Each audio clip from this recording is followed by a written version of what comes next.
Žaliasis kanalas arba 5 minutės aplinkai. Sveiki, bičiuliai, studijoje prie mikrofono Liudas. Šiandien Žalio kanalo mūsų rubrikoje, mūsų studijoje vieši Alytaus regiono atliekų tvarkymo centro direktorius Algirdas Reipas. Labadiena, panas Algirdai. Labadiena. Malonu Jūs matyti. Europoje nesipakuok. Štai tokia savaitė vyksta. Tai kaip Alytaus regiono atliekų tvarkymo centras nesipakuoja šią savaitę ir ne tik apie tai mes šiandien su Jumis ir norisi pasikalbėti, juolab, kad laikas bėga labai greitai, netrukus ir metai baigsis, bet pradėkime nuo to. Nesipakuok. Visi mes kalbame apie tai, jog prie atliekų mažinimo kiekvienas galime prisidėti, bet vis dėlto štai tokia savaitė vyksta. Tai kaip prisidedate? Matyt, šitą savaitę tai yra tik tai tokia kaip atkreipimas dėmesio, kaip paminėjimas, kad atliekų prevencija yra nepaprastai svarbi, kad jai skiriama labai daug dėmesio ir labai daug tikimasi iš prevencijos. Ir visa žalioji ta ekonomika remiasi tuo, kad savo veikloje tiek įmonės, tiek gyventojai stengsimės kuo mažiau, kad susidarytų atliekų, kad kuo mažiau jų reiktų tvarkyti, kad jeigu jau koks daiktas tampa netinkamas, kad jis būtų perdirbtas ar atiduotas vėl atnaujinti ir sutvarkyti. Ir iš tiesų ta prevencija atliekų yra nesibaigianti kiekvieną dieną. Ir tikriausia girdėjote, kad praeitą savaitę buvo priimtas regioninis atliekų tvarkymo planas, kuris tikrai labai daug diskusijų sulaukė. Ir jis tuo buvo neįprastas ir labai toks, sukėlė daug diskusijų tuo, kad prevencijai buvo labai daug dėmesio skirta. Nes pirmą kartą buvo nebe atliekų tvarkymo planai, bet atliekų prevencijos planai. Taip, kas ir jau atliekų tvarkymo. Paskui tai tikslai yra iškelti iš tiesų labai dideli ir jau nekalbu apie elektroniką, kur ištisa yra didžiulė pramonė šaka, kuri nori taip dirbti, kad būtų taisoma vietoje, kad būtų ardoma, kad būtų.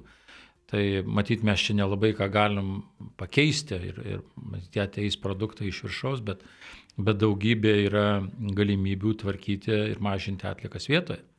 Plastikas irgi kelia dabar daug diskusijų, ar ne, ir su gamintojais, nežinau, kiek tos diskusijos jos bus paveikios, kokie bus rezultatai, bet čia irgi daug tokios pilkos zonos yra dar.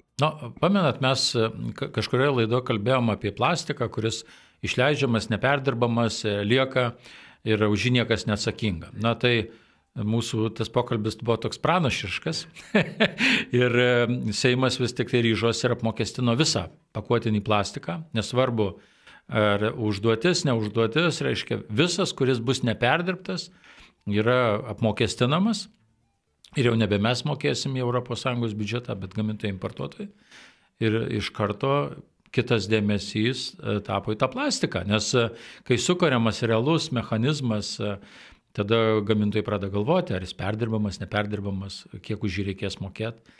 Tai šiandien mes kaip vartotojai iš tiesų gamintojai prašo, išrūšiuokit jį, išrūšiuokit, duokit mums jį. Tai tikrai kol kas nemokam už išrūšiuotą plastiką ir dabar plane, kaip išnagrinėjom tą situaciją, iš tiesų savivaldybės tik pusę išrūšiuoja plastikų. Tai pusę mes vėl užsikeliam savo ant pečių ir tempiam. Bet kad plastiko mažėja akivaizdžiai, plastikas lieka tik tai ten, kur turi kontaktą su maistu. Ir tą labai pradėjom jausti iš karto ir pakuotėse, ir dėmesį, ir gamintojai importuotojai susitikinė, ir kalba, kaip būtų galima, netgi prašo pastabų, o kaip reiktų pertvarkyti pakuotės, kaip reiktų jas modernizuoti ir taip toliau. Tai reiškia, galima siekti, galima padaryti, bet reikia to realiai norėti. Na štai, apie norą. Apie norą yra paprastai dalykai, maišeliai, ar ne? Štai šiomis dienomis nesipakuok savaitės šūkis, Aracas irgi turi tam tikrą iniciatyvą ir dovanoja maišelius. Taip, mes iš tiesų siūlome tiem, kurie atsisako sąskaitų, tie, kurie atveža daiktų, tai yra simboliniai, aišku, kiekiai, tai yra tai, ką mes galim, tai ką netgi prašom, kad ir tų senų užuolaidų, reiškia, žmonės neišmestų, atvežtų jas, kad iš jų galima būtų siūti ir socialiniai mūsų partneriai, kurie neįgalų žmonės iš tiesų prisideda prie šitos veiklos, bet apmokestinimas vienkartinių maišelių irgi vienas iš tokių dalykų, kur realiai pradėjo veikti. Ir jau girdim, kad parduotuvėje jis nuskanuojamas, ir tas 1 centas yra 1 centas. Ir pagal statistiką sumažėjo gal 3 kartus maišelių pirkimas. Tai irgi rodo, kad veikia. Bet iš kitos pusės veikia tik tada, kai yra apmokestinama. Sutikite su tuo, ar ne? Geranoriškai atsisakyti maišelių, jeigu ypatingai, kai jie buvo, pavyzdžiui, nemokami, ar ne, tai juk milijonai jų iškeliaudavo. Netgi įsidėdavo į namus. Bet visos priemonės veikia tam tikrą laiką. Ir matyt, niekas nesitikė, kad tik per pinigus mes sugebėsim paveikti žmonių tą elgseną. Tai siūlymas iš tiesų negaminti nepirkti tų maišelių. Nors Lietuvoje tokie kuriozai, pavyzdžiui, Vilniaus regionas rengs maisto atliekas į oranžinius maišelius, kurie yra stiprūs, labai daug plastiko ir perkama naujus. Tai to net nesupranti, ar čia ta pati Lietuva, ar čia tas pats mąstymas, ar čia patenka į tas pačias, akivaizdu, kad tokio koordinuoto veikimo, suderinto, tvaraus veikimo nėra, bet tokios pastangos iš tiesų yra ir mes šią savaitę kviečiam visus iš tiesų žmonės atkreipti dėmesį, į kokioj pakuotėje supakuotus gaminius perkat, kad nepirkti maišelių, jeigu jų nereikia, naudoti daugkartinius prekybos maišelius, kad galbūt iš tiesų tos daržovės ar kažką dėti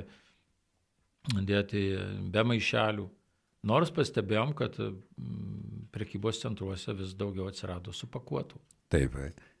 Prekybininkai irgi gero. Atsirado ir reiškia, tu vis tiek tą maišelį nupirkė kitą formą. Taip. Beje, dar viena tema, apie kurią reikia kalbėti, apie kurią nekartą esame diskutavę, tai yra popieriniai pranešimai, kurių Aracas išsiunčia kiek į metus, kokie ten skaičiai. Apie 200 000.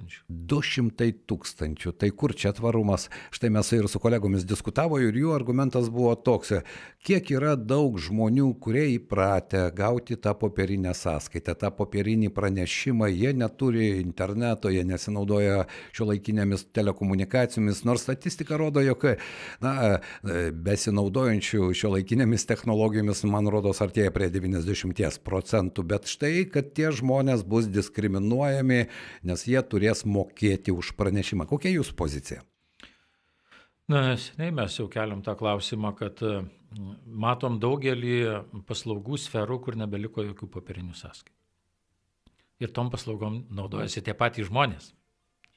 Tai reiškia, juos pasiekia tie pranešimai ir telekomunikacijų, ir mobilaus ryšio, visigi turi mobilius telefonus, reiškia, nei vienas negauna jokio ten to popierinio pranešimo. Tai iš tiesų savivaldybės kažkaip kol kas manė, kad reikia to popierinio. Ir aišku, pas mus yra atsiskaitoma dar ir pagal faktinį kiekį, kad žmogus pasitikrintų, kad jis tikrai matytų, ar atitinka tas jo atiduotas atliekų kiekis, sutampa sąskaitoj. Bet kai dabar paštas dar sykį dabar kelia kainas ir sąskaita jau nepadori apie 3 eurus, tai akivaizdu, kad negalim, dalis turi elektroninių gauna sąskaitas, negalim tų kaštų užkelti ant tų, kurie ima elektroninę sąskaitą. Negalim išdalinti visiems. Reiškia, turi už tą sąskaitą susimokėti tas, kas tą sąskaitą gauna. Ir tai yra teisinga, taip kaip ir gamintojo atsakomybė. Tai reiškia, kuo yra daugiau gamintojo atsakomybės, o ką tai reiškia? Kad mes pirkdami prekę sumokam už tos atliekos tvarkymą. Tai reiškia tada, jei nuperkam padangas, tai už tas padangas nemoka visi, o moka tas, kuris nupirko padangas. Jeigu tą plastikinį butelį perka gėrimus, ar ten kažkokią, tai sumoka tas, kas perka. Tai ir logiška yra, kad moka tas, kas išmeta ir visa yra apskaitos sistema ant to pagrįsta ir apmokėjimų už atliekų tvarkymą sistema. Tai... Jūs minėjote apie 200 000 pranešimų. Kiek tai kainuoja? Galime tai paversti piniginę išraišką, galbūt tai bus labiau suprantama ir mūsų klausytojams. Matot, tai yra suskirstyti visos savivaldybės į zonas. Vienose zonose, ten miestuose yra po keliasdešimt centų, kaimuose po 2 eurus, dabar jau 3 eurai už pristatymą. O dar atspausdinimas, taip toliau, tai susidaro iš tiesų labai didelės sumos. Jeigu vidurkį vertinam, kad po 1 eurą maždaug, visa zona. Grubiai sakant, 200 000 eurų, ar ne? Ir tai jos... didžiulė suma. Taip, tai yra didžiulė suma ir ją mes turime kaip vartotojai sumokėti. Ir ne tik pinigai, bet čia ir popierius, ir gamyba. Ir taip toliau, tai iš tiesų tai yra, manau, kad jau atgyvenusi informavimo priemonė ir stengsimės ją išgyvendinti. Ir kiek procentinė išraiška dabar vis dėlto tenka dar siūsti tas popierinės sąskaitas, popierinius pranešimus? Skirtingai savivaldybėse, miesto beveik kai kuriuose ir 30% jau elektroninių. Bet šiaip dar pusės nepasiekime, tai irgi, štai. Ir visa ta nauja tvarka, jog klientas mokės už to pranešimo pristatymo popierinėme pavydale įsigalioja nuo? Ne, dar savivaldybės mūsų nepriėmė sprendimo, bet Lietuvoje jau tie sprendimai priimti jau. Pavyzdžių yra tokių jau. Jo, ir Marijampolė iš vis nesiūs jokių, reiškia, pranešimų, Šiauliai yra apmokestinę jau anksčiau. Tai čia mes nebūsime jokie pionieriai, bet matyti, čia jau tarybų yra sprendimai, čia ne mūsų sprendimai. Bet iš kitos pusės, norint priimti sprendimą, turi visos savivaldybės, kurios yra ir ARACO steigėjos, jos turi priimti vieningą sprendimą. Negali būti taip, kad vienoje savivaldybėje bus siunčiami, kitoje nebus siunčiami. Gali būti ir taip. Jau šiais metais tas klausimas buvo svarstomas jau praeitais metais ir buvo sutartas savivaldybių, kad pranešimų siuntimo kaštai bus neįskaičiuoti į bendrus kaštus. Ir kiekviena savivaldybė mokės pagal realiai išsiųstą pranešimų skaičių. Ir jau kiekviena savivaldybė stengiasi kuo daugiau, reiškia, kontaktų rasti, kur yra socialinės paramos skyriai, kur yra, reiškia, žmonės teikia informaciją, tai jie mums perdavė visą elektroninius paštus, visas tas, reiškia, ir kontaktų bazę, ar ne, taip galima sakyti. Kad auginta masė tų elektroninių pranešimų. Tai iš esmės kiekviena savivaldybė turėtų būti suinteresuota mažinti kaštus, argi ne? Taip, be abejo.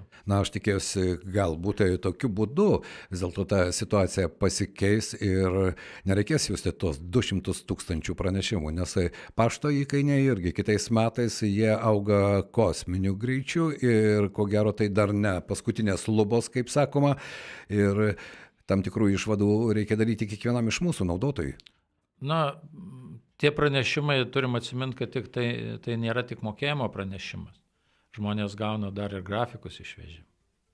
Jo, tai irgi dar vienas aspektas yra. Tai jeigu ten daugiabučio namų gyventojai, tai tas grafikas visiškai neįdomus. O kai dabar daug konteinerių, daug rūšių konteinerių, tas kiekvienam grafiką turėti ir prisisekti prie šaldytuvo ar kur.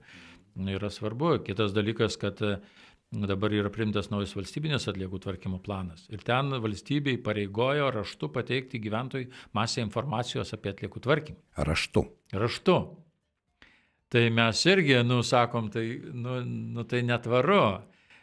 Jeigu mes daugybę, nutarimų, sprendimus, tarybos sprendimus, įstatymus, gi nieks nesiunčia raštu, visi turim prievolę susipažinti, nieks teismo pranešimų nesiunčia. Tai yra apie atliekų tvarkymą, yra įdėmdami mokėjimo, yra metiniai pranešimai, yra savivaldybėse visa informacija, kiek surinkom atliekų, kiek išrūšiam. Tai tokie kontroversiški sprendimai, kurie paskui sako, tai o ką mes sutaupysim, ne? Jeigu mokėjim pranešimus nesiūsim žmonėm, bet turėsim įsiųsti knygelę jam, ne? Kiekvienam įspausdinti knygelę, kad kokią informaciją jis turi gauti, o ten prirašyta 2 puslapiai, kokią informaciją turi kiekvienam gyventojui būti pateikta. Tai kodėl nėra tos vieningos sistemos? Nejaugi tai yra taip sudėtinga? Nu, matyt, nežino kairė, ką daro dešinė ir aš sakyčiau, yra tokia desperacija, nes nepaslaptis, kad Lietuva nevykdo direktyvų, iš esmės yra pripažinta, kad atsilikom, kad nebuvo jokių žingsnių, realių žingsnių daroma, tiesiog ir dabar tokia desperacija. Bet juk ta desperacija po to atsisuks kitų galų ir sankcijos ir pinigai vėl figūruos. Nu, tai tada ir sakys, o mes jūs informavom, mes jums parašėm knygelę, kaip tvarkyti čia, ne mes kalti, kad nieko neįvyko, reiškia, bet kad nepastatėm perdirbimo gamyklų, kad realiai neįdėgėm gamintojų atsakomybės, kad realiai neužvedėm maisto surinkimo sistemos, kad nekontroliavom, kiek išleidžia į rinką pakuočių, kad gamintojai importuotojai galėjo nefinansuoti sistemų, kad tai už tą niekas kaip ir atsakomybės jau nebenori turėti, bet sakys, mes jūs informavom, pranešėm jums, o jūs nesielgėt padoriai, tai ką dabar? Jūs kalti? Taip, kalti visada lieka kraštiniai, ar ne? Taip galima. Čia tokia jų Taip. Privilegija. Be jokios abejonės. Jūsų nuomonė, ar įmanoma, nes kiti metai yra labai sudėtingi, aš kalbu apie 2024, tai yra rinkiminiai metai ir prioritetai ko gero pasikeis, o laikas bėga labai greitai. Ar galima tikėtis, kad vis dėlto, tie desperatiški paskutiniai žingsniai dar gali nešti kažkiek aiškumo ir sukurti tą bendrą sistemą, bendrą supratimą? Aš manau gerai, kad rinkiminiai metai, nes Lietuvos visuomenė jau subrendo ir puikiai supranta, kad atliekų tinkamas tvarkymas yra būtinas reikalas. Ir tiesiog politikai ne tai, kad bėgs nuo tų klausimų, bet jie pradės aiškiai žmonėms deklaruoti ir sakyti, kad jie bus užtinkamą atliekų tvarkymą, užtikrinamą prevenciją, užtinkamą gamintojų importuotojų atsakomybės nukelimą, kad nebus kaštai perkeliami gyventojų, bet būtų ant gamintojų ir tie, kurie įtakoja, iš ko gaminama tos prekės. Ir atneš daugiau naudos negu tos baimės, kurios mes turim, kad rinkiminiais metais nieko neįmanoma padaryti ir niekas. Ir manau, kad žmonės jau nebeleis manipuliuoti savimi. Kągi, tikėkime, kad taip ir bus. Algirdas Reipas, Alytaus regiono atliekų tvarkymo centro direktorius, buvo mūsų Žalio kanalo svečias. Aš tikiuosi, gruodžio mėnesį baigiantis metams mes galėsime galbūt padaryti tam tikrą apžvalginį pokalbį ir mūsų regioną taip perbėgti. Varėna, Lazdijai, Druskininkai, Alytus, Alytaus rajonas, Birštonas, Prienai ir galbūt šiek tiek paanalizuoti tą realią situaciją, kaip mes rūšiuojame, kaip mes iš tikrųjų suvokiame tą tvarumą, tą žaliąjį kursą ir kokie tie rezultatai. Teko girdėti, kad Druskininkų savivaldybėje vis tik rūšiuoja geriausia. Na taip, aplinkos apsaugos agentūra išleido dabar tokį leidinuką, reiškia duomenis apie rūšiuojamąjį surinkimą, tai mūsų regiono savivaldybė stovi pačiam priekį, bet Druskininkai yra ir Birštonai vienintelės savivaldybės, kurios įvykdė yra Lietuvoje rūšiuojamo surinkimo užduotį. Tai mes labai džiaugiamės. Ir kas keisčiausia, kad kai prognozavom, kad kurortą prasčiausiai seksis. Nes turistai nerūšiuoja. O pasirodo, tie turistai atvažiavę, jie nori geriau elgtis negu jie iš tiesų yra, negu namuose. Ir tuo labai džiaugiamės ir didžiuojamės savo savivaldybėm.